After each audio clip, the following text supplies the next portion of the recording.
రామాపురం అనే ఊళ్ళో గోవిందుడనే పిల్లాడు ఉండేవాడు. ఓ రోజు గోవిందుణ్ణి వాళ్ళ నాన్న పిలిచి పక్క ఊరిలో ఉండే తన స్నేహితుడింటికి వెళ్ళమని, అతడు చిన్న పెట్టె ఇస్తాడని, దాన్ని జాగ్రత్తగా తీసుకురావాలని చెప్పాడు. దాంతో గోవిందుడు తండ్రి చెప్పిన గుర్తుల ప్రకారం పక్క ఊళ్ళో ఉండే ఆ స్నేహితుడింటికి వెళ్ళాడు. ఆయన కొన్ని వస్తువులను పెట్టెను గోవిందుడి చేతికిస్తూ, దారిలో దొంగలుంటారు, ఇంటికి జాగ్రత్తగా తీసుకెళ్ళు అని చెప్పాడు. ఇంటికి వచ్చే క్రమంలో గోవిందుడికి తన వెనకాల ఎవరో వస్తున్నట్లుగా అడుగుల చప్పుడు వినిపించింది. ఎవరో దొంగ తనని వెంబడిస్తున్నాడని తెలుసుకున్నాడు.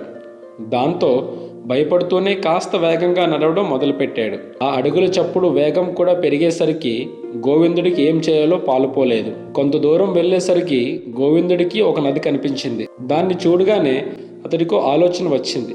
వెంటనే నదికి కాస్త పక్కగా ఉన్న పొదల్లోకి తన దగ్గరున్న పెట్టెని విసిరేసి నది ఒడ్డున నిలబడి, నా పెట్టె నీళ్ళలో పడిపోయింది అంటూ గట్టిగా ఏడవడం మొదలుపెట్టాడు.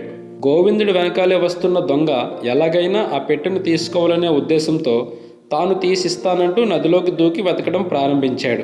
అదే అదును అనుకున్న గోవిందుడు పొదల్లోకి విసిరిన పెట్టెను తీసుకొని గబగబా అక్కడి నుంచి వెళ్ళిపోయాడు.